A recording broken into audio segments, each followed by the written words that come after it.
Aujourd'hui, j'ai été ravie d'accueillir Ramzy dans un nouvel épisode de ce podcast.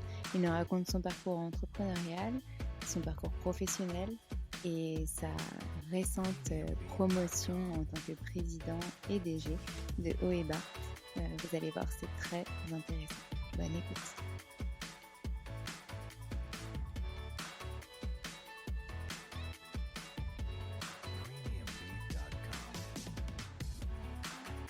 Hello Ramzy, je suis ravie de te retrouver aujourd'hui pour ce nouvel épisode du podcast Créer, digitaliser et entreprendre où tu vas nous parler de ton parcours avec l'entrepreneuriat. Bonjour, ravi d'être là et merci pour l'invitation. Eh bien de rien, du coup je commence avec ma première question. Est-ce que tu peux te présenter à nous et nous parler un peu de ton parcours avant d'arriver à ce que tu fais aujourd'hui? Mon parcours, c'est une bonne question. Difficile de revenir en arrière, mais moi, je pense que j'ai un parcours assez atypique, déjà au niveau scolaire, Mhm. puisque jusqu'à la fin collège, j'étais pas très concentré sur l'école, plutôt concentré sur les copains, les copines. Donc j'ai mis un peu de temps à me rendre compte que l'école, ça pouvait avoir un impact positif comme négatif, du moins ça donnait plus de chances de réussir dans ce qu'on aimerait faire. Et, euh, et arrivé en troisième, la conseillère d'orientation, vu mes notes catastrophiques, et pour info en plus j'ai même pas eu mon brevet, le collège, tu vois, c'est dire que j'étais pas du tout concentré là-dedans. Et arrivé face à la conseillère d'orientation, eh bien, elle m'a conseillé d'aller faire un BEP. Euh, Mhm. et moi, mes parents ne savent pas lire et écrire le français, donc les dossiers scolaires, c'est moi qui les complétais directement. Donc ça, c'est vrai que c'est plutôt typique. Et, et j'ai eu la chance aussi, mon père savait qu'à la fois je l'ai complété, mais mon père m'a beaucoup responsabilisé dès le départ, en me disant que si j'avais des mauvaises notes ou si j'étais pas sérieux, eh bien j'en récolterais le fruit plus tard. Donc il m'a responsabilisé assez vite et je m'en suis rendu compte vraiment à cette étape. Je pense que l'étape du collège et de la conseillère d'orientation, ça m'a marqué quand elle m'a dit que je serais pas capable de faire, on va dire je dirais un cursus classique, en faire une seconde. Eh bien, donc elle m'a proposé un BEP et j'ai choisi le BEP en fonction de son nom. Donc j'ai choisi, donc c'est vrai que c'est con, mais j'ai choisi un BEP qui s'appelle toujours et qui existe toujours, qui s'appelle Maintenance des systèmes mécaniques et automatisés. Mhm. Je me suis dit, ce BEP, ça fait un peu astronaute, ça fait la classe. Donc, allez, tiens, je choisis celui-là. Et puis, donc j'ai été pris à ce BEP et c'est vraiment là qu'est arrivé le déclic, on va dire, scolaire. Non pas que la maintenance, ça ne me passionne pas, c'est des métiers qui sont très beaux et très nobles et très utiles, surtout moi maintenant qui gère une industrie, mais ce n'était pas fait pour moi.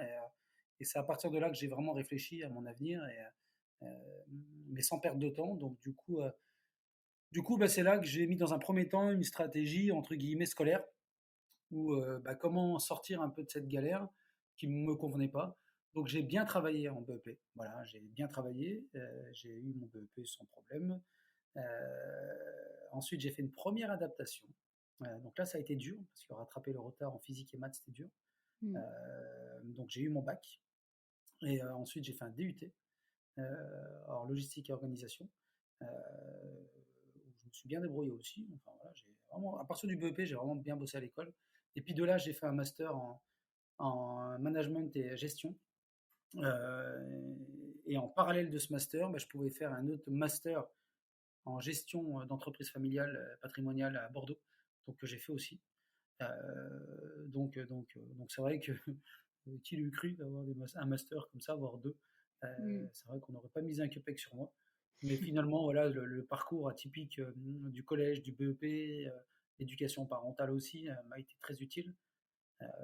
Donc scolairement, ça a été ça. Mais vraiment, mon parcours, il a, il, il est surtout été fait de rencontres. Voilà. Mhm. Euh, Vraiment fait de rencontres. Et j'ai fait des rencontres vraiment magnifiques, qui ont fait que j'ai, je pense, le parcours. Alors, je dois pas tout à tout le monde, évidemment, mais en tout cas, ce que moi j'ai réussi à faire jusqu'à maintenant, je pars du principe que je le dois pas qu'à moi-même. Donc, je suis éternellement reconnaissant à ceux qui ont cru en moi. Et du coup, tu peux nous en parler un peu plus en détail de ces rencontres et de ce qui s'est passé pour que tu en arrives là où tu es aujourd'hui?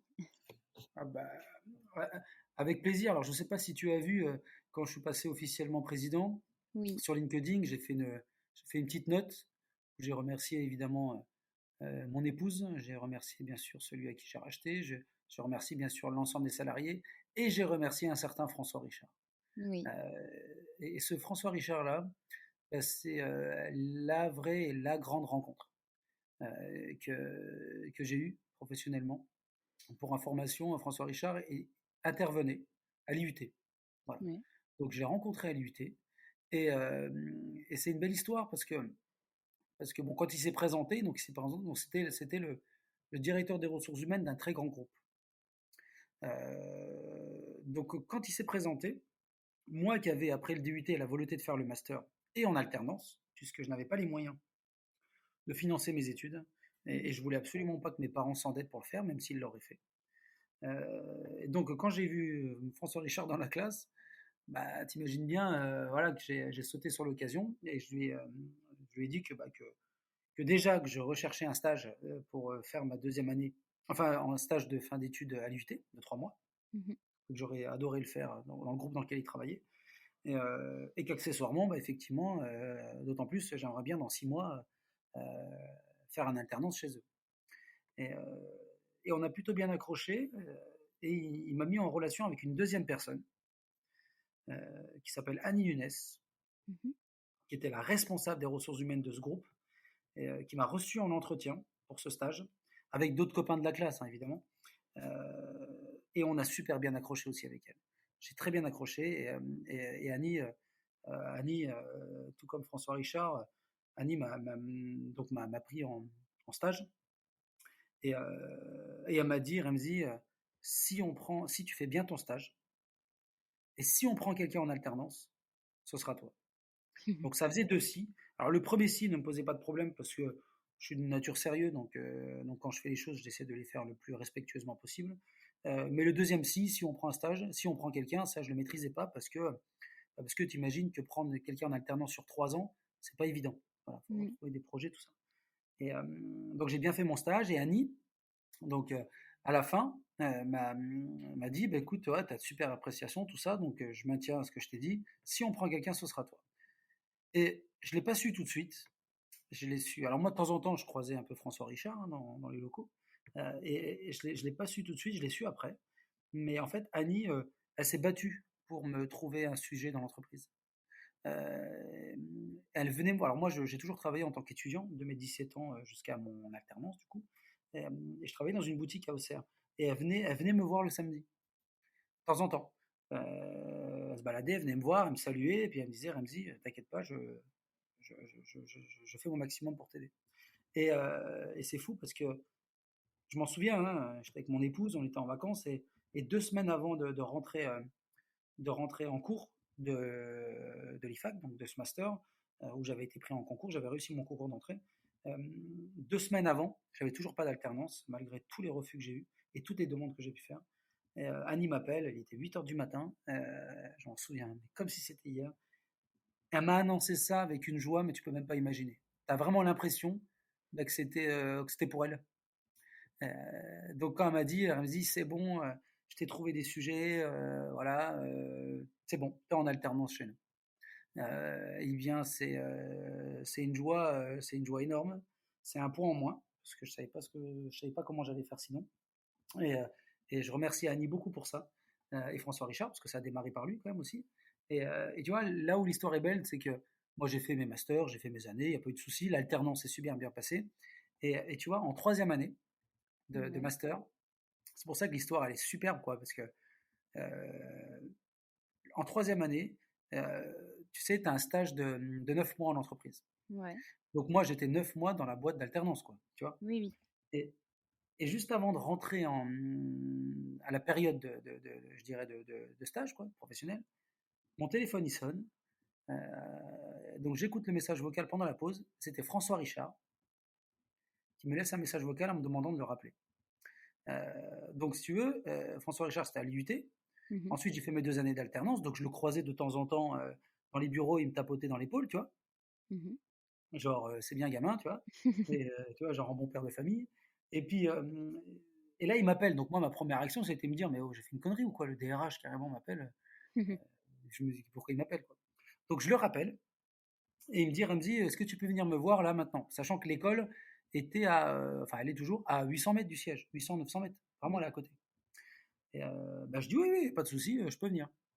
Donc j'y vais. Donc là, on se pose tous les deux dans son bureau et il me dit, c'est quand même drôle quand même que tu sois là. Il y a 2 ans et demi, regarde, t'étais à l'UIT, puis maintenant t'es face à moi. Je dis oui. Donc il me dit, bah oui, il me dit, j'entends parler de toi en bien, tout ça, machin, sympa. Et puis il me dit, Ramzi, j'ai changé mes fonctions. Je suis plus maintenant DRH, mais je suis directeur des projets stratégiques groupe. Mmh. Très bien. Et il me dit que j'aimerais que ces 9 mois de stage, tu les passes avec moi. Donc je dis OK. Et là, il m'embarque dans des projets stratégiques incroyables. Et j'ai fait partie du comité de pilotage du groupe. Donc c'est-à-dire, il y avait une petite dizaine de personnes à peine. Donc le PDG, le DG, le DAF, le DRH, etc., etc. Et un Remzi Kurban alternant au milieu de tout ça. On a voyagé, on a mis en place plein de choses en place ensemble. Il a testé sur plein de trucs aussi, ce petit malin. Et, euh, et on a acheté avec le groupe, on a fait l'acquisition d'un de nos sous-traitants dans le sud-ouest. Et c'est vrai, pendant ces 9 mois, j'ai franchement appris l'équivalent de au moins 12 masters, si tu veux. J'en rajoute un peu, mais j'étais entouré de pointures. Et ils m'ont appris énormément de choses, que ce soit François Richard, bien sûr, mais aussi le DG, etc., dans la gestion d'un grand groupe comme celui-là. Parce qu'ils m'ont vraiment pris sur leur aile, quoi. Pour eux, je faisais partie de leur équipe. Et, euh, et là où ça m'a servi beaucoup d'expérience, c'est là que j'ai vu aussi que le regard des gens change. C'est-à-dire que pendant 2 ans, je travaillais avec la direction commerciale, euh, mais j'avais une certaine proximité avec les gens, naturelle. Ouais, tu vois, tu me connais, donc moi je suis plutôt Mmh. naturel avec les gens. Euh, mais quand on m'a vu traîner avec les grands boss du groupe, j'ai senti de la distance. Donc c'est vrai que ça, c'était Oui. la première expérience, je dirais. Euh, et tu vois, mon alternance, il se terminait, je ne vais pas te mentir, c'était en 2011, le 24 septembre, je crois. Et arrivé au mois d'août, on est en voiture avec François Richard, on va dans une de nos filiales, et il me dit, Ramzi, d'Ivoire, qu'est-ce que tu penserais de prendre la direction de la filiale du Sud? Bah, moi, forcément, tu parles, j'étais un gamin, certes ambitieux, mais un gamin quand même. Euh, Ma première question, c'est de dire, mais attendez, vous êtes sûr? Je pensais que c'était une blague, parce qu'il y avait quand même 40 salariés, tout ça. Il me dit, non, non, non, il me dit, le comité de pilotage est d'accord. Il dit, moi, je crois en toi. Après, il me dit, mais t'as peur? Je dis, non, j'ai pas peur. Donc, du coup, ben, on s'arrête sur une aire d'autoroute, on buvait un coup. J'appelle ma femme, et je dis à ma femme, je dis, écoute, on me propose un job à Toulouse, de prendre la direction. Donc, tu vois, je démarre mes fonctions directes avec un poste de direction. Et ma femme, elle me dit, mais moi, je te suis, il n'y a pas de problème. Et donc, tu vois, de l'IUT au stage, à l'alternance, je termine avec lui, j'obtiens mon nouveau job de direction avec lui, et il devient en plus mon supérieur. Mmh. Donc tu vois, il y a les rencontres, évidemment. Après, il y a ton comportement de tous les jours. Et évidemment qu'ils m'ont beaucoup observé, donc je ne l'ai pas volé ma place, je l'ai volé à personne. Mais quand tu as un bon comportement et quand tu as la tête bien faite et que tu fais les bonnes rencontres, bah, tu n'as quasiment pas d'obstacle devant toi. Quasiment pas. On en parlera un petit peu plus tard dans l'épisode justement des potentiels obstacles que tu as pu rencontrer et c'est Mhm. important aussi de les mettre en avant parce que ça peut parfois faire peur de voir quelque chose de tout rose et de tout beau, etc. Mais on a tous des petites contraintes qu'on doit soulever et justement le challenge c'est aussi de se dépasser pour tout donner pour que ça fonctionne en fait. Et donc Mhm. on en parlera un petit peu plus tard, mais en tout cas c'est impressionnant de voir que effectivement ce lien avec cette rencontre t'a permis en plus du travail que tu as accompli, etc., dès ta sortie d'études, monter les échelons assez rapidement. Et qu'est-ce qui Mhm. s'est passé par la suite, du coup? Bah, par la suite, bah, tu te retrouves tout seul parce que mon premier contrat de travail, donc du coup mon vrai premier contrat de travail, mon vrai, on va dire CDI que j'ai eu après l'école, euh, ça a été aussi un moment marquant parce que dans la mesure où je commence dès mes fonctions à faire du management et à gérer de manière autonome et indépendante une structure délocalisé du siège, qui est quand même à 6 heures du siège. Donc tu es tout seul là-bas. Il y a pas, t'as pas de, je dirais, entre guillemets, t'as pas de collègues, quoi, si tu veux. Mm. Et, et, le premier point marquant, ça a été clairement la signature de mon contrat de travail, mais aussi la signature de la délégation de pouvoir. Donc quand tu sors à peine des études et qu'on te fait signer un contrat de travail, mais qu'en plus on te fait signer un autre contrat juridique qui dit que s'il se passe quoi que ce soit, tu es pénalement responsable. Ouais, tu mesures quand même. Alors bien sûr, c'est pas au niveau de l'entrepreneuriat de ce que je vis là, bien sûr, mais tu commences vraiment avec des responsabilités et vraiment avec des responsabilités fortes. Et quand c'est écrit sur un papier, C'est bah vraiment ouais, officiel. c'est très officiel quoi. C'est voilà, t'es à 6 heures de route, on sait pas ce qui se passe là-bas, t'es pénalement responsable. Mm. Donc ça a été une première chose. Et puis après, effectivement, bah, quand vous avez à peine 25 ans et que tu arrives dans le sud-ouest avec ton épouse qui est une très belle région d'ailleurs, d'ailleurs j'y vais ce week-end, et que tu arrives face à des salariés qui sont évidemment, bah oui, oui, je peux le dire, ils sont tous plus âgés que moi. En plus, dans le cadre d'une acquisition, il faut les rassurer. Et c'est vrai que la première réunion avec eux, franchement, je serais incapable. Donc, ils m'ont posé énormément de questions, bien sûr. Donc, je me suis efforcé de répondre à toutes les questions de la manière la plus sincère et transparente possible. Je sais que ça les a rassurés. Ça m'a lessivé. Et je, je suis incapable de pouvoir te dire ce que je leur ai répondu. J'ai sorti des trucs et je m'en suis plus souvenu après. Je sais que je les ai rassurés, mais ça m'a tellement lessivé que j'étais à fond dedans et après j'ai soufflé quoi. Et, euh, et bien sûr je me souviens de certaines choses mais pas de tout. Je leur ai répondu à des questions, ils m'ont posé des questions très techniques, donc j'essayais de faire un retour en arrière par rapport à ce que j'ai appris au siège, par rapport à ce que j'ai appris à l'école. J'ai essayé de trouver des pirouettes aussi, et surtout moi je sais dire quand je sais pas. J'ai pas honte de le dire. Moi je préfère dire que je ne sais pas plutôt que dire je crois que. Non, c'est soit tu sais pas. Ben, moi quand je sais pas je le dis. Mais je sais que ça les a rassurés, mais je suis incapable de savoir exactement ce que j'ai pu de répéter ce que je leur ai dit, j'en sais rien. Je sais plus. Donc ça a été vraiment quelque chose pour moi. C'était vraiment un exercice assez passionnant parce que j'étais tout seul. Et puis après, bah ouais, recruter du monde, développer l'entreprise. Et moi, en plus, j'ai connu un développement et j'ai connu une légère régression. Et quand vous connaissez une régression, quand tu arrives en comité de direction, au siège, on te conseille des choses, tu préconises des choses, et après, la mise en application, tu es tout seul. Hein. Donc, bien sûr, j'ai validé beaucoup de choses, et je les ai mis en application, et j'ai dû licencier du monde. Donc, mon premier licenciement était compliqué. Il était compliqué, même si c'était pour des raisons de faute, pas pour des raisons économiques. Hein. J'ai licencié quelqu'un parce qu'il avait fait une faute. Si tu veux, quand tu vas chercher quelqu'un sur un chantier, que tu l'avais prévenu que s'il faisait une connerie, tu le licenciais, et que tu vas le chercher, tu le montes dans ta voiture et que tu fais 35 minutes de route avec quelqu'un qui est à ta droite, à qui tu dis que tu vas le licencier, que tu vas tenir ce que tu avais dit,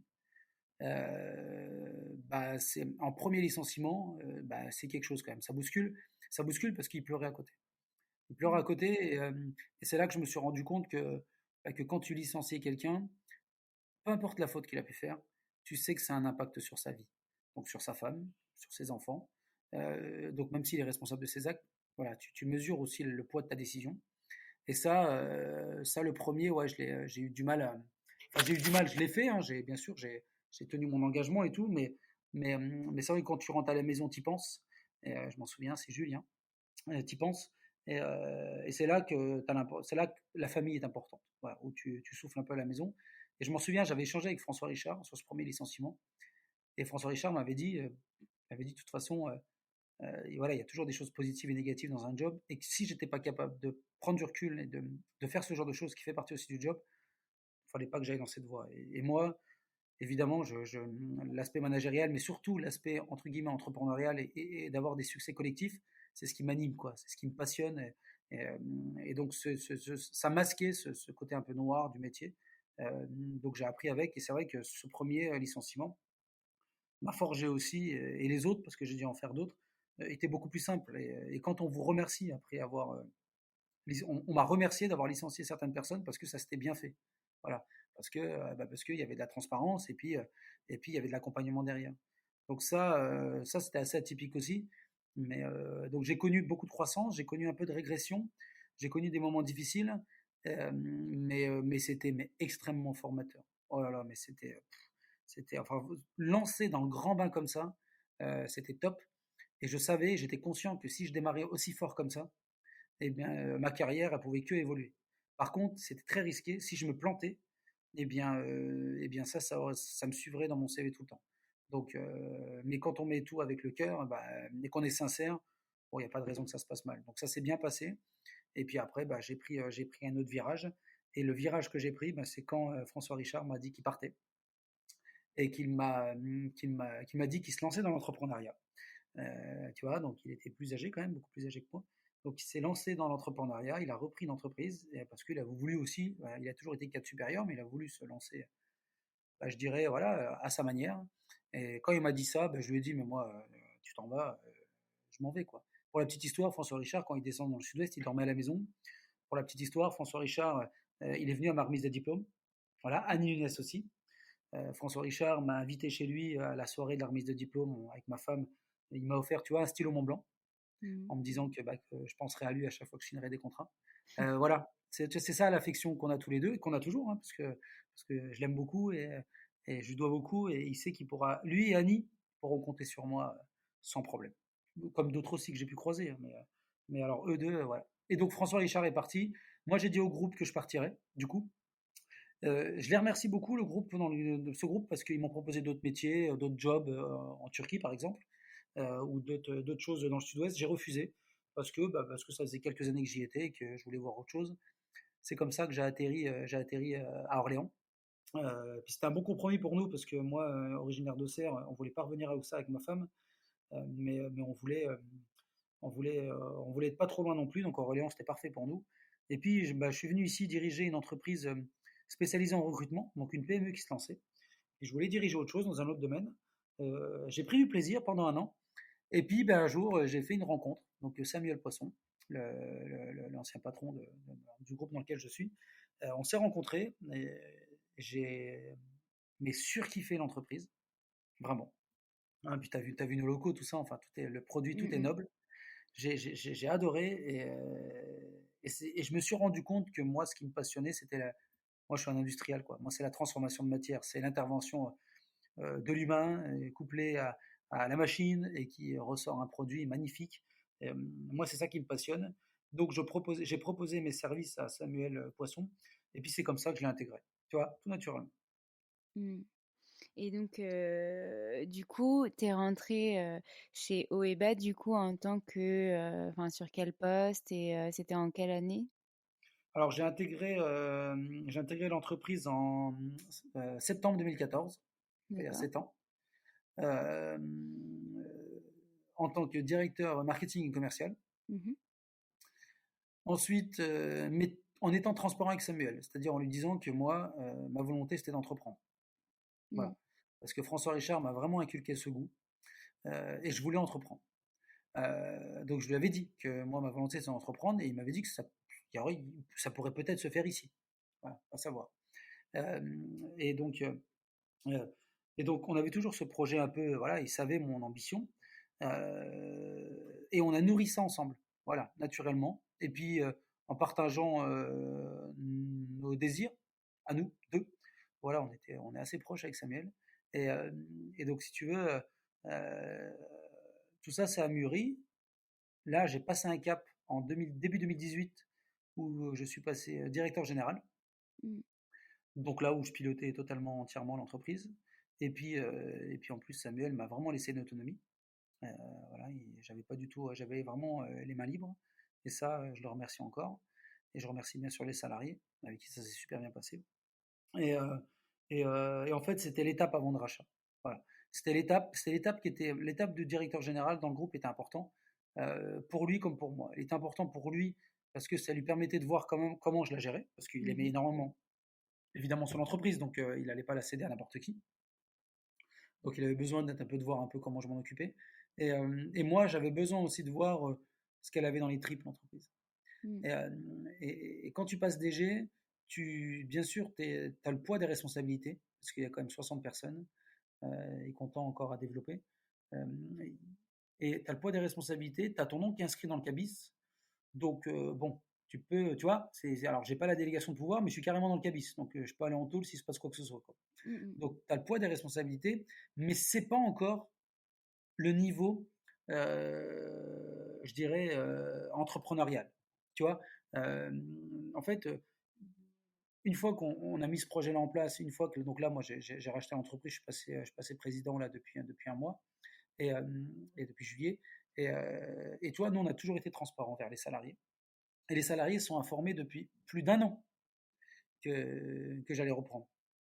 Et c'est vrai qu'ils m'ont témoigné leur, leur sympathie, ils m'ont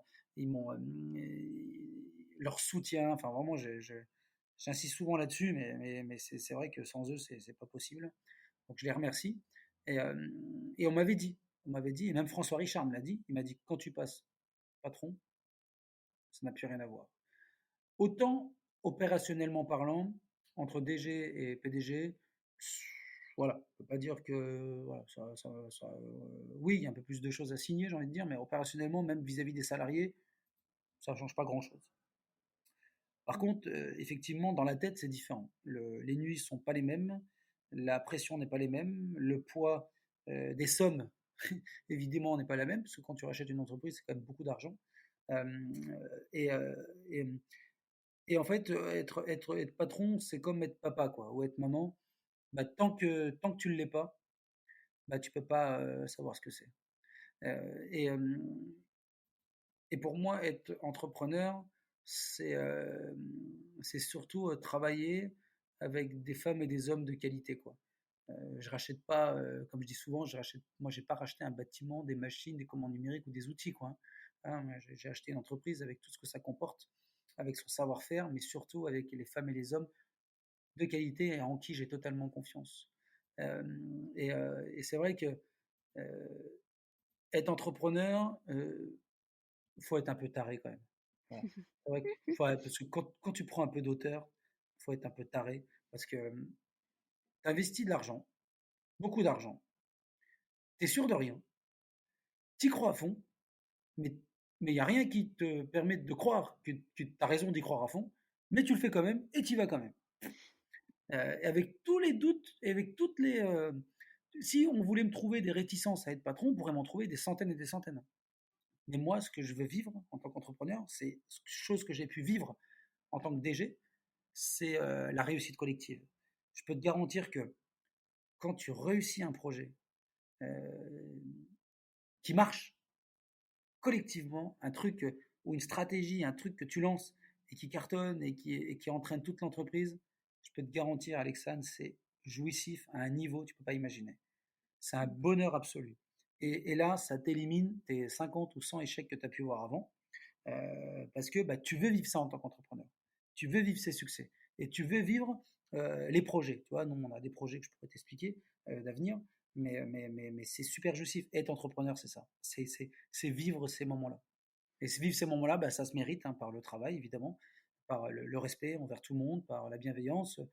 Bon, voilà, dans notre entreprise, tu le vois bien, mais nous, on a socialement parlant, enfin, on a changé pas mal de choses, mais qui sont faites de manière naturelle parce que ça fait partie de ma personnalité, etc.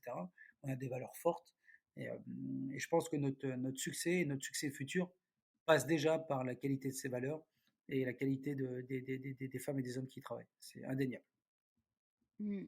Et c'est, assez poignant, tout ce que tu nous cites depuis tout à l'heure comme, enfin, je dirais même, que c'est presque des citations et qui vont vraiment nous motiver. Enfin, j'ai l'impression en tout cas. Moi, ça me motive parce que je me sens concernée vu que je viens de me lancer Mhm. depuis septembre, à temps plein en tant qu'entrepreneur et je me rends compte aussi que ces succès-là, et qu'on reçoit peut-être chaque jour ou peut-être moins régulièrement, ils sont Mhm. hyper importants pour, gagner en confiance confiance en soi, pour se développer professionnellement, parce qu'à chaque fois, on apprend, on travaille avec d'autres personnes, forcément, bien on sûr. n'est pas, tout seul, derrière son ordinateur, donc on ne doit pas forcément que à nous cette réussite et quand on le doit que à nous, bah, c'est très bien aussi. Donc effectivement, tout ce que tu dis, c'est hyper important, de savoir qu'il y a forcément un parcours avant, il y a forcément un travail, que ce travail, il reste, de toute une vie, mais qu'être entrepreneur, ça, nous apporte peut-être un peu plus, voilà, de liberté, de créativité aussi et d'envie d'amener ça autour de nous, à nos salariés ou à des gens qui vont rejoindre nos équipes et cetera. Oui. Mais tu vois, tu viens de dire, tu viens de dire un truc qui, tu vois, qui est important. Euh, Tu vois, la notion des réussites. euh, on entend souvent, tu vois, tu entends souvent quand même des personnes de réussite seules. Tu vois, et ben moi, pour moi, je trouve que je pense que c'est impossible. Je pense qu'on ne peut pas réussir seul. Et puis même la notion de réussite, elle est propre à chacun. Elle Mmh est propre à chacun. La définition de la réussite, elle est propre à chacun. Mais pour moi, atteindre ton objectif, c'est-à-dire ce que tu définis en toi la réussite, qui pourrait être, bah voilà, ta boîte de communication, avoir tant de clients, avoir, je sais pas moi, tel niveau de chiffre d'affaires ou tel niveau de revenu. Voilà, bref, tu définis tes objectifs. mh. Euh, mais pour atteindre tes objectifs, bah, tu ne pourras pas les réussir tout seul, parce que, et ça, c'est quelque chose qui me dérange, moi, quand j'entends souvent j'ai fait ça, j'ai réussi, mais non, il y a forcément quelqu'un derrière qui t'a fait Mmh confiance. mh. Il y a Oui. forcément un financier qui a cru en ton projet. Il y a forcément tel organisme qui t'a accompagné. Il y a forcément, même si tu es tout seul, il y a forcément quelqu'un qui t'a fait confiance. Voilà. Mmh. Euh, et ça, la réussite collective, pour moi, c'est ce qui fait la réussite personnelle. Mmh mh. Euh, Moi, je pouvais pas me lancer dans ce projet-là sans les autres. Alors oui, oui, c'est sûr, je suis tout seul dans les commandes en haut. Je suis tout seul à supporter la pression que cela engendre. Mais, mais par contre, tout le reste, moi, je suis ravi de venir dans l'entreprise et de dire bonjour à tout le monde, de prendre un café avec tout le monde, d'aller faire des déjeuners mensuels par groupe avec certains, avec les salariés de l'entreprise. Voilà, c'est ça pour moi la réussite, la réussite de l'entreprise. Moi, mes projets, ma réussite, comme telle que je la définis, elle est collective. Elle est collective, mais surtout, Mmh elle est. Et puis tu sais, quand on se lance dans l'entrepreneuriat, qui est quand même quelque chose de pregnant, tu vois, ça te prend au trip, l'entrepreneuriat. Ça te prend au mh. trip, ça touche à tes valeurs personnelles, ça touche à ton éducation. Parce que tout est lié aussi à l'éducation. Si, si tu es un impatient de nature, bah, tu géreras ta boîte comme un impatient. Si tu si es un con de nature, bah, tu géreras ta boîte comme un con et tu manageras comme un con. Aussi belles les études que tu peux avoir. Euh, Ton comportement, il est quand même lié à ton éducation Mmh. et à comment tu évolues. Et donc, si tu veux, moi, j'estime, enfin, en tout cas, je remercie mes parents pour ça. Je pense avoir été bien éduqué. Et, et je mise tout sur les valeurs, nos produits, bien sûr, la satisfaction de nos clients et la bienveillance qu'on a dans la boîte, quoi. Et Mmh. ça, et ça, tu as ça dans les tripes. Voilà. Tu as ça dans les tripes. Et si tu veux réussir en tant qu'entrepreneur, et ça, c'est, je pense, obligatoire, il est primordial d'avoir un environnement personnel le mieux équilibré possible. Parce que, parce que ton, ton bonheur, à mon sens, il passe par ta vie personnelle et ta vie professionnelle. Tu as besoin des deux. Mmh. Tu as besoin des deux. Et si un des deux va mal, ou va pas comme tu le sens, aura un impact sur le reste. Si tu n'es pas très épanoui dans ton job de tous les jours, ou dans ta mission entrepreneuriale, ça risque d'avoir un impact dans ta vie personnelle, forcément. Tu rentres chez toi, tu n'es pas bien, tu as besoin de soutien. Si à la maison, c'est conflictuel ou qu'il y a un Covid qui passe par là, donc tu peux plus voir tes copains ou autres, etc., ça a un impact dans ta vie professionnelle. On entend souvent des gens dire, attends, ta vie personnelle, ça reste en dehors de l'entreprise. Et ça, c'est une connerie monstrueuse. C'est impossible. On n'est pas des robots. Et plus tu cloisonnes les gens, plus ça les frustre. Moi, je suis pas assistant social, ok, et je fais du social. Je fais du social. Et moi, ma plus grande fierté, c'est quand un salarié, il a une galère. Il y en a un il n'y a pas longtemps. Il a eu une galère. Voilà. Euh, je fais le tour de l'entreprise, je lui dis bonjour, il me parle. On se voit dans mon bureau tous les deux. Voilà. Il m'explique qu'il a des difficultés d'ordre financière, etc., qu'il n'y est pas pour grand-chose, mais en tout cas, il a plus d'argent. Ma première réaction, ça a été de lui dire, mais tiens, la carte bleue, va mettre du carburant. Voilà, c'est pas grave. Voilà, va mettre du carburant, il n'y a pas de souci. Mais tu restes pas chez toi, on va trouver des solutions. Voilà. Notre job, c'est aussi ça. Voilà, ces problèmes, il les a réglés et j'en suis ravi quand il me dit que ça s'est réglé. J'étais très content pour lui. Mais si, si tu n'as pas un équilibre, je dis pas qu'il est toujours parfait, c'est notre vie, c'est de travailler pour avoir le meilleur équilibre possible entre notre vie personnelle et professionnelle. Le dire, c'est très facile, hein, le faire, c'est pas le plus simple possible. Mais moi, personnellement, j'ai cette chance d'avoir une femme qui me soutient. C'est pour ça que je les remercie partout, parce que sans ma femme, je n'aurais jamais eu, j'aurais jamais pu avoir cette évolution professionnelle. Parce qu'on a un équilibre familial qui fait que mon épouse, moi j'ai deux enfants, hein, des jumeaux, des faux jumeaux ils se ressemblent pas trop. Il y en a un qui ressemble à sa maman et un qui ressemble à son papa. Donc je te laisse imaginer lequel est le plus beau gosse. Et donc, et donc si tu veux, non, non, les deux sont très beaux. Ma femme est très belle. Et, euh, et tu vois, par exemple, ma femme, qui fait partie d'un fait marquant chez moi, quand ma femme, elle est tombée enceinte des jumeaux, tout de suite, a souhaité ne pas travailler et les garder jusqu'à qu'ils aillent à l'école. Bon, évidemment, moi je suis d'accord, tant que ça lui convient, il n'y a pas de souci. Puis après, une fois que les petits sont rentrés à l'école, bah, tu vois, mon épouse, elle a repris le travail assez rapidement. De fil en aiguille, elle a toujours voulu faire professeur des écoles, donc elle s'est lancée dans cette formation et elle a eu son concours. Et tu vois, ma femme travaille le jeudi et le vendredi, et puis le reste du temps, bah, elle s'occupe des enfants. Et ça, je suis conscient, moi je suis au bureau, il est 7h15, je rentre le soir, il est peut-être des fois 20h, des fois 21h. Et si tu veux, si je devais m'occuper des enfants, tu vois bien que ça aurait été compliqué. Voilà. Et nous, on est organisé comme ça. Et moi, ça ne me dérange pas et c'est un plaisir pour moi d'aller chercher mes enfants à l'école. Mais ma femme, elle, pour elle, c'est un plaisir de s'occuper des enfants. Voilà. Pour elle, elle y voit son bonheur à elle. Et à partir du moment où elle y voit son bonheur à elle, ben moi, je suis ravi. Et donc, c'est comme ça qu'on a pu évoluer, tous les deux. En fait, on a évolué tous les deux. On se connaît on est ensemble depuis nos 18 ans. Alors, t'imagines bien qu'on a évolué ensemble. Mais tu vois, on a évolué personnellement et professionnellement ensemble.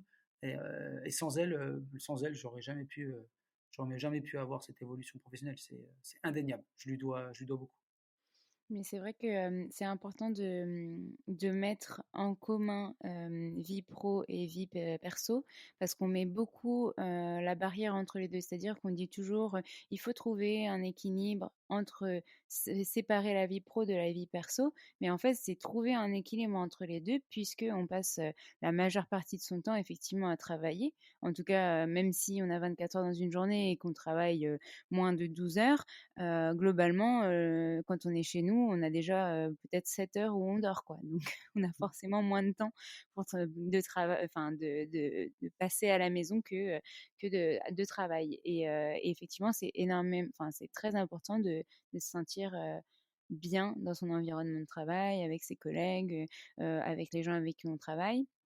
Et en tant qu'entrepreneur, peut-être de s'associer avec des gens qui nous inspirent, qui ont peut-être des valeurs, qu'on partage, des Mhm. potentiels partenaires avec qui on a envie de travailler parce que ça correspond à l'image de marque qu'on a envie de donner, des choses comme ça. Donc oui, enfin, tout ce que tu dis, je le rejoins et c'est important. Et effectivement, mettre un lien entre vie pro, vie perso, c'est finalement, une solution plutôt que de les découper en 2 choses Mm. distinctes. Mm. Ouais, exactement. OK. J'avais d'autres questions, par rapport, bah, voilà, à comment tu t'organises au quotidien, à quoi ressemble une semaine ou une journée type, pour toi et tu nous as déjà donné énormément de conseils et tu nous as aussi parlé des contraintes que tu as pu rencontrer, au sein de ton parcours donc tu as un peu, répondu à mes autres questions mais hem Excuse-moi, hein, tu sais, moi, je parle, j'ai pas de prompteur, hein, je parle comme ça vient. Pas de problème, au contraire, c'est bien, ça fait quelque chose de très naturel. Mais du coup, moi, j'ai quand même ma question de comment est-ce que tu t'organises au quotidien? Comment, se déroule un peu une semaine type, pour toi? Voilà. Bah, ma journée, ma semaine, elle est, bah, tu sais, regarde, tu sais quoi? Regarde, tu peux même regarder mon agenda, au moins comme ça, c'est concret. Tu vois, si je regarde ma semaine, ma semaine bah, cette semaine-là, alors moi, toutes mes journées, alors je suis très matinal, je me lève à 6 heures du matin, donc en général, je sors de chez moi, il est 6h30. Voilà. Mmh. Donc mes journées commencent assez tôt. Euh, J'aime bien venir un peu, je m'estime beaucoup plus productif le matin. Donc mes journées en général, oui, c'est euh, c'est 7h, 20h. Voilà. Je pars de chez moi, il est 6h30, je rentre, il est 20h. Voilà. Après, je suis dans différents réseaux.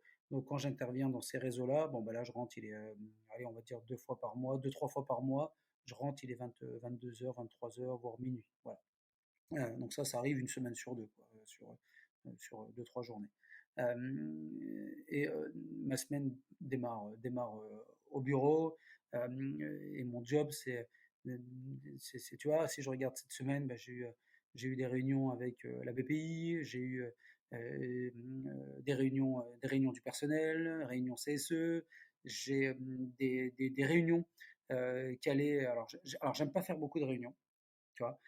J'ai des points qui sont prévus, donc j'ai un rituel production le lundi, j'ai un rituel sur nos SAV le mercredi, qui dure pas longtemps, heureusement, c'est qu'on n'a pas beaucoup de SAV. J'ai un point sur nos achats le jeudi après-midi. Et toutes ces réunions-là, j'ai des comités de pilotage une fois par mois, j'ai des réunions commerciales une fois par mois, mais tous ces petits points que j'ai de manière hebdomadaire, et pareil, des réunions sur la créance, ces petits points, je fais en sorte qu'ils durent une demi-heure, trois quarts d'heure. Voilà. J'ai pas envie que ça dure trop longtemps parce que après on est plus productif et surtout souvent ça dérape. Donc si je regarde cette semaine, hormis ces points-là qui sont hebdomadaires, qui me prennent un petit peu de temps pour piloter au mieux l'entreprise, bah voilà, j'ai rencontré la BPI, j'ai rencontré deux fournisseurs, j'ai eu des entretiens avec du personnel, j'ai rencontré avec, j'ai eu des réunions avec, enfin des rencontres ou avec des fournisseurs sur de la formation, par exemple. J'ai eu un rendez-vous avec un avocat hier matin, qui a duré pas mal de temps. J'ai passé une après-midi avec l'expert comptable et un autre avocat. J'ai eu une réunion avec Laura Orléans Eco. J'ai, par exemple, là, cette semaine, bah, je suis ce matin, j'ai eu mes deux salariés de la région parisienne qui sont arrivés, avec qui on s'est posé 1 heure et demie. Juste avant, j'étais avec l'un de nos plus gros fournisseurs de bois pour évoquer les différents sujets problématiques liés à la pénurie de bois. Euh, et puis tu vois, regarde là, j'ai eu ma réunion achat à 14h30. Derrière, j'ai Monsieur Bélier, qui était le fondateur de l'entreprise, qui était là, où on a passé un peu de temps ensemble. Et donc, c'est ce qui a justifié le petit retard que j'ai eu avec toi. Et puis, regarde, là, je suis avec toi. Donc si tu veux, mes réunions, enfin, mes semaines sont faites de réunions, de rendez-vous fournisseurs, de rendez-vous financiers, de réflexion sur l'avenir. Il faut que je prenne du temps et je le prends beaucoup pour réfléchir sur nos stratégies pour l'étoffer au mieux. Et puis de réfléchir sur nos prochains investissements qu'on est en train de faire, parce qu'on est en train de travailler sur un gros investissement là quand même, donc qui va permettre de développer davantage l'entreprise. Donc voilà, une réunion, pas beaucoup de réunions, beaucoup de rencontres qui varient d'une semaine à une autre. Ma semaine précédente était différente de cette semaine, mais beaucoup de rencontres. Et puis, mais je perds pas beaucoup de temps à faire plein de réunions. Voilà, c'est ce qui me passionne. Ça me passionne pas du tout. Et puis on n'est pas assez productif de toute façon en réunion, donc faut pas que ça dure plus d'une demi-heure, trois quarts d'heure. OK. Super, c'est clair. Tu as Clair? bien Bon. répondu à ma à mes questions. Mais c'est vrai que oui, en fait, finalement, on n'arrête pas vraiment, on n'a pas vraiment de temps de pause et c'est bien de s'organiser en se bloquant, par exemple, des plages horaires, comme tu me disais, pour, passer du temps à la réflexion stratégique ou des choses comme ça. Parce que si on les bloque pas ces temps-là, finalement, on va les squeezer en se disant: «C'est bon, je le reporte» et plus on le reporte, moins finalement, enfin, ça fonctionne, quoi. Donc c'est fixer des points, sur cette organisation. OK. Est-ce que, tu peux nous parler peut-être de futurs projets avec Oeba ou, d'autres projets que tu as, enfin que tu as démarrés ou, qui vont démarrer dans le futur?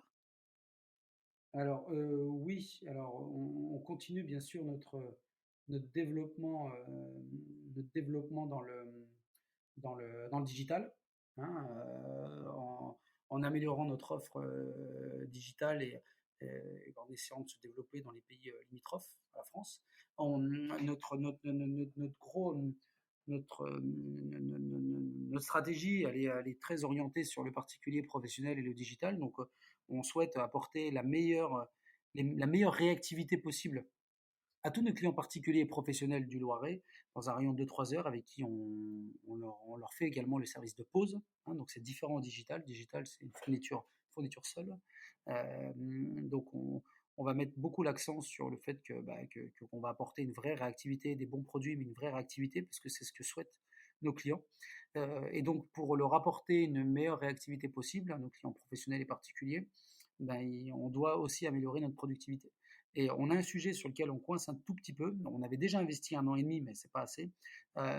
C'est au niveau des escaliers métalliques. Donc comme tu as pu voir l'usine, on a vraiment un Mmh. super outil, une machine de guerre pour faire des escaliers bois, mélange de matériaux verts, etc. Par contre, Mmh. sur l'acier, donc il y a un métier quand même différent de la menuiserie. Là, on a un atelier de 100 mètres carrés et notre capacité de fabrication, elle est pas encore, c'est pas assez. Voilà. Donc du coup, on est en train de regarder pour agrandir le bâtiment d'à peu près 1000 mètres carrés, d'investir bien sûr dans plus de machines, d'avoir un site de fabrication encore plus important, de multiplier presque, ouais, même plus que par 3 notre production d'escaliers métalliques. Donc ça passe quand même par un investissement d'environ, ouais, de même un peu plus d'1 million d'euros. Donc Mmh. c'est pas rien. Donc comme quoi, faut être taré, hein, tu vois. Moi, j'investis pour acheter, et puis derrière, je repars avec 1 million d'euros d'investissement supplémentaire. Et donc du coup, voilà, ça va être le projet sur lequel on est en train de travailler là. Et tu vois, sur ce projet-là, nous, tout est fait de manière collective chez nous. C'est-à-dire que j'ai informé immédiatement les salariés, mais tous les salariés. Les premiers plans leur sont communiqués. Et la mise en place de ce projet-là se fait de manière collective avec mon directeur de prod, mais aussi avec les métalliers directement. Parce que j'estime qu'à la fois ils ont leur mot à dire, mais surtout, moi je pars du principe qu'ils ont leur mot à dire, vraiment, parce que ils connaissent leur métier et je veux qu'ils en soient partie prenante. Et puis en plus, ça les passionne aussi, en plus de travailler sur ces sujets. Donc c'est quelque chose qu'on fait collectivement, mais dans l'entreprise, tout est collectif. Tout. Jusqu'à même, dis-toi même que je vais changer la machine à café. Les choix des nouvelles boissons sont validés collectivement. Je vais jusque-là. Donc nous, tout est collectif et donc le projet, bien sûr, c'est d'améliorer notre productivité et notre plus prochain gros projet, effectivement, c'est d'agrandir de 1000 mètres carrés environ et d'avoir une métallerie digne de ce nom. OK, donc ça fait quand même beaucoup, beaucoup de futurs projets et toujours, cette envie, d'étendre, l'entreprise. Est-ce que Mhm. à côté tu as, d'autres projets, qui n'ont pas de rapport avec cette entreprise dont tu as envie de nous parler? Euh, je dis, en projet professionnel, non. Je suis totalement, et puis bon, tu as vu la taille de l'entreprise, donc ça me prend beaucoup d'énergie. Euh, j'avais, mon prochain, alors nous, alors c'est vrai que à titre personnel, j'ai beaucoup de projets. C'est-à-dire que, bon, je pense que tu l'as compris, moi je suis plutôt un bâtisseur, voilà, et c'est vrai que j'investis quand même pas mal dans l'immobilier. Bon, je fais construire 2 maisons à 900 mètres de chez moi. Voilà. Je sais pas, ça m'a pris un kiff. J'ai trouvé un terrain, donc au lieu de faire une maison comme tout le monde, j'en fais deux moi dessus. Voilà, donc ça, c'est un projet que je fais. Et donc, tu vois, par exemple, le prochain projet que je vais faire, donc, alors ça, c'est vrai que mon épouse ne s'en occupe pas trop, hein, des projets immobiliers. Elle vient signer, elle vient donner son avis, évidemment, sur l'aspect esthétique, mais ça s'arrête là, hein. Donc, bon. Donc, c'est ce que je lui dis. Je lui dis, toi, t'es bien, toi. Je dis, je fais tout avant, puis toi, t'arrives, juste tu signes, et puis c'est bon. Mais, mais par contre, non, non, le prochain projet que j'aurai, ça va être, ça va être de changer de maison. Ouais. Ça va être un gros projet parce que, alors je suis très bien où je suis, et je sais que pour changer, il va falloir avoir un gros projet, et c'est notre ambition, à ma femme et moi, avec mes enfants, c'est c'est d'essayer d'offrir à ma femme et mes enfants vraiment la maison qu'ils ont toujours voulu. Voilà, donc pareil, ça se fera de manière collective, mais nous, on est plutôt dans l'ancien. Donc on n'est pas du tout dans la construction neuve pour chez nous. Donc ça va être un projet qui va être peut-être pas trouvé tout de suite. En tout cas, c'est notre projet dans ce moment qui va nous prendre un peu d'énergie. On est très heureux chez nous, mais on a dit que si on partait, c'était vraiment pour du top du top. Et donc du coup, bah, c'est le projet qu'on est en train de mûrir avec mon épouse, c'est de faire en sorte qu'on ait peut-être de trouver cette perle rare qui sera encore mieux que ce qu'on a aujourd'hui. Et mes enfants veulent plus de terrain, ma femme aussi, puis ma femme, je sais pas pourquoi, elle se met en tête d'avoir absolument une piscine. Et ben voilà. Donc du coup, bah, on va essayer de trouver une belle maison dans laquelle on pourra y mettre une piscine. Et voilà. Donc voilà le projet, indépendamment des projets de construction qu'on a, mais ça c'est plutôt à part. Mais projet familial pur, ouais, c'est de se trouver notre prochain nid, quoi. Voilà. Ok. Et tu m'avais parlé aussi d'un collectif ou d'un projet, mais je ne sais pas si tu veux en parler aujourd'hui. J'ai plus le nom en tête, mais c'est bien avancé, donc avec Mhm, d'autres rencontres que tu avais faites. mhm. Est-ce que tu Ouais. veux en parler? Ouais, je peux en parler. Effectivement, c'est c'est le projet donc, qui s'appelle l'incubateur de réussite. Mhm, Un projet où on m'en a parlé, donc on m'en a parlé au mois de mars de cette année. mhm, C'est un projet qui est très ambitieux. Je sais on est attendu au tournant parce que c'est un sujet. Alors c'est un projet qui a pris une tournure politique. Et donc moi la politique c'est pas mon truc, ça me concerne pas. Je m'y intéresse comme le français lambda quoi, hein. Voilà, j'ai un peu la culture, enfin ouais, j'ai la curiosité voilà, de temps en temps d'écouter les uns et les autres. Mais, mais si tu veux, euh, c'est un projet qui fait un peu de bruit parce qu'il y a quelques personnes politiques qui nous suivent, mais sans que l'association soit politisée, évidemment, parce que ça, c'était hors de question. Mais on sait que c'est suivi. On a déjà eu une ou deux critiques, donc c'est ce qui c'est ce qui montre que c'est un beau projet. Voilà, parce que moi, les critiques en général m'animent plus qu'autre chose. Et ce projet-là, c'est de, il est ambitieux parce que on est en train de préparer pas mal de choses. Il est ambitieux parce qu'il touche il touche des mondes qui se séparent. Et moi, j'avais la naïveté de penser qu'ils se séparaient pas autant que ça, parce que moi, j'ai grandi dans un quartier, d'accord. J'ai grandi dans un HLM, mais très heureux, quoi. Je veux dire, moi, mhm, je m'estime absolument pas victime de rien du tout. Mes parents m'ont, voilà, moi, j'ai vécu une vie, mais une enfance géniale. Et puis c'était top quoi avec les copains dans le quartier. Voilà, on se passait les consoles par la fenêtre, tout ça. Enfin, c'était trop marrant. Donc moi j'ai des anecdotes, mais laisse tomber, je peux pas te les citer parce que sinon, non, il y a des choses qu'on peut pas avouer. Et si tu veux, tu vois. euh, euh, et moi j'avais la naïveté quand on est venu me parler, on m'a parlé de ce projet, on parlait de la réussite des personnes, mais la réussite dans le sens général quoi. Hein. Je parle pas de la mhm. réussite financière, c'est vraiment en gros la réussite, c'est que tu as envie de faire quelque chose, on est en France, on est un beau pays, tu peux le faire.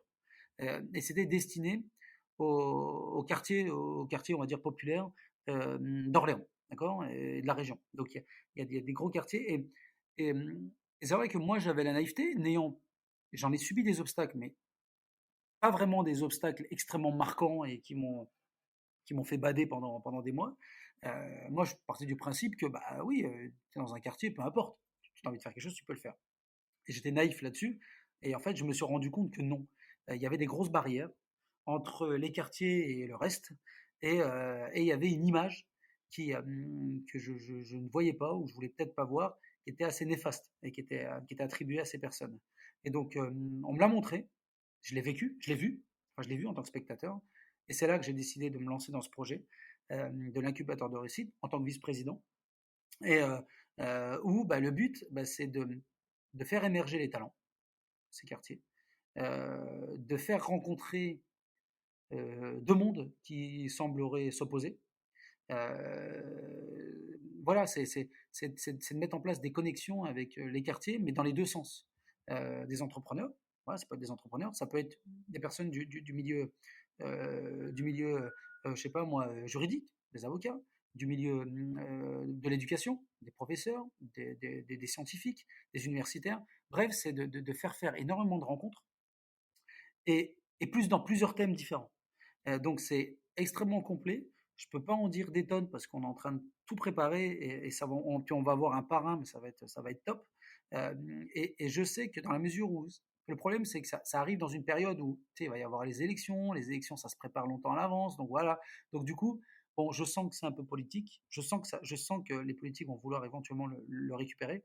Euh, et en soi, bon, moi, tant que ça me concerne pas et tant que nous on communique pas de politique avec nos supports à nous, moi ça me va bien. Nous, notre collectif, il est fait d'entrepreneurs, de salariés, de tout milieu, mais de tout milieu.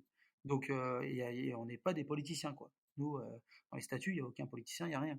Nous, on a juste cette ambition et ce gros challenge de montrer à ces personnes des quartiers qui peuvent réussir du même titre qu'un autre et de montrer aux personnes extérieures des quartiers qu'il y a des talents énormes dans ces quartiers.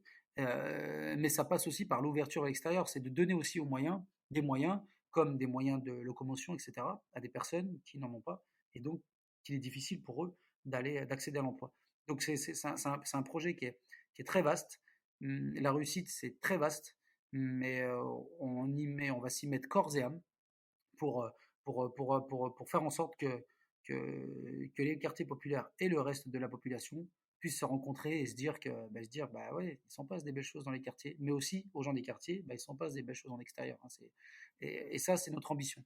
Et ça, c'est pareil, c'est un investissement que tu as dans les tripes. Hein, tu fais pas ça tu fais pas ça pour te faire voir, tu fais pas ça pour te donner un goût de sympathie. Tu es obligé de faire quelque chose de sincère, parce que tu peux pas tricher. Sur des sujets aussi importants comme ceux-là, comme sur l'entrepreneuriat, sur des valeurs, si ces valeurs-là, tu les as pas en toi, tu peux pas tricher. Donc tu vas pouvoir peut-être tricher une semaine ou un mois, mais au final, on va voir que tu n'es pas sincère. Donc à partir du moment où on se lance avec sincérité sur des projets de ce type-là, avec des objectifs très élevés, et qu'on nous attend en tournant, ben moi, tu peux même pas imaginer comment c'est jouissif. Moi, ça me va très bien. C'est impeccable. Ok, c'est un beau projet. On a hâte de voir quand est-ce qu'il sera réellement lancé et enfin voilà l'aboutissement de tout ce travail. Merci pour ce partage. Est-ce que Mmh. tu voulais nous partager peut-être, tu en as donné plein déjà, mais si tu avais quelques principaux conseils à donner à des entrepreneurs qui se lancent, peut-être trois, enfin j'ai mis trois, mais ça peut être un principal qui vraiment pour toi a une importance colossale quand on a envie de se lancer. Est-ce que tu as envie de nous partager ça? Alors, oui, ce que je conseille, déjà, c'est, hem, c'est, c 1 chose, c'est faut pas écouter tout le monde. Faut pas écouter tout le monde et il faut faire le tri dans ce qu'on entend autour de soi. Il faut bien sûr, écouter les conseils, mais il faut faire le tri. Quand on se lance dans l'entrepreneuriat, il y a encore beaucoup de réticences. Surtout quand vous êtes salarié, ah bah oui, parce que tu as une place, parce que voilà, etc. Mais non, l'entrepreneuriat, ça a aussi énormément d'avantages et de croire en soi. À partir du moment où tu crois en ton projet, ne te laisse pas embarquer par les réticents qu'il y a autour de toi. Fais le tri, voilà, premier conseil. Deuxième conseil, il faut prendre du plaisir. Voilà. Tu te lances dans un projet entrepreneurial, pas avec un objectif financier, parce que ça, pareil, ça va se ressentir. Ça va se ressentir. Donc, les clients le ressentiront comme tes collaborateurs, si tu en as ou pas. Donc, ça va se ressentir. Mais si tu le fais avec sincérité et si tu le fais dans le but de prendre du plaisir, parce que finalement on recherche tous du plaisir, eh bien ça va se ressentir dans tes propos, dans ton comportement, dans ta façon de traiter tes clients et tes salariés. Donc prendre du plaisir, pour moi, c'est vraiment essentiel. Et troisième conseil, il faut avoir un environnement, un entourage sur qui tu peux compter. Voilà. Parce que l'entrepreneuriat, c'est beaucoup d'énergie et des obstacles. Et des obstacles, tu vas en prendre forcément. Dans la vie de tous les jours, on se prend des obstacles. Moi, j'en ai déjà vécu. Et c'est vrai que si on n'a pas un entourage ou des amis, hein, c'est pas forcément familier, mais un entourage sur qui tu peux compter, c'est compliqué. Parce que quand on est entrepreneur, on n'a pas de collègues, on est seul. Moi, j'estime ne pas avoir entre guillemets de collègues. Moi, je suis tout seul à faire des choix, même si je les fais collectivement, mais à un moment donné, je suis bien obligé de les prendre, je suis seul.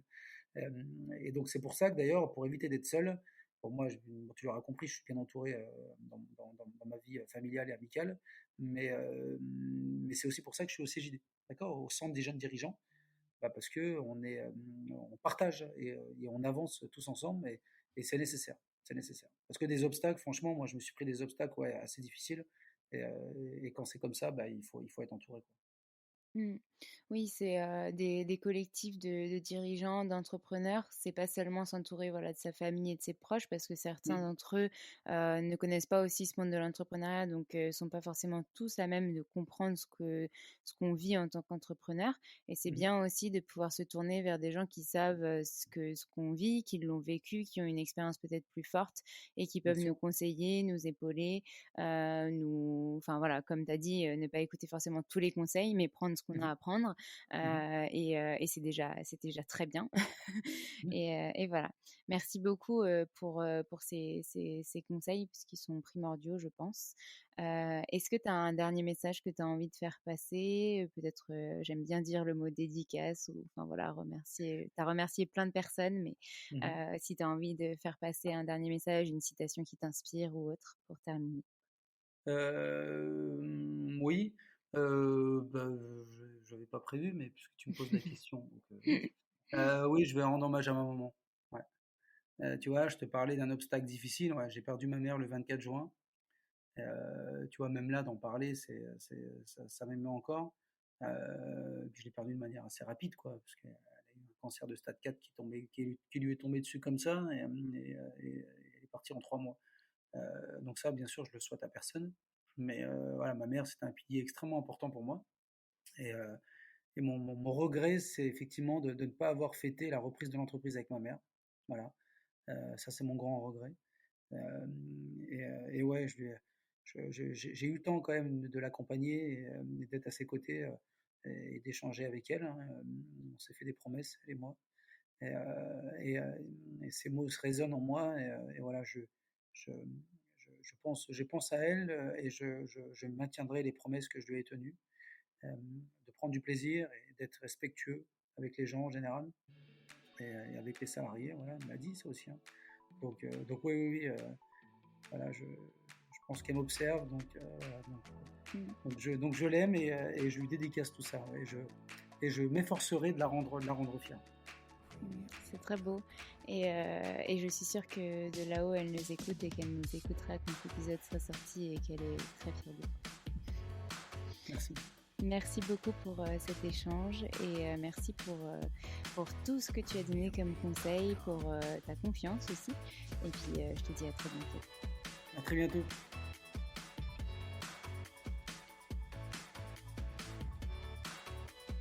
Merci à tous d'avoir écouté cet épisode, j'espère qu'il vous a plu et si c'est le cas, n'hésitez pas à nous laisser des commentaires et petites étoiles sur Apple Podcast. Vous pouvez aussi nous envoyer des messages en privé, ça nous fera très plaisir.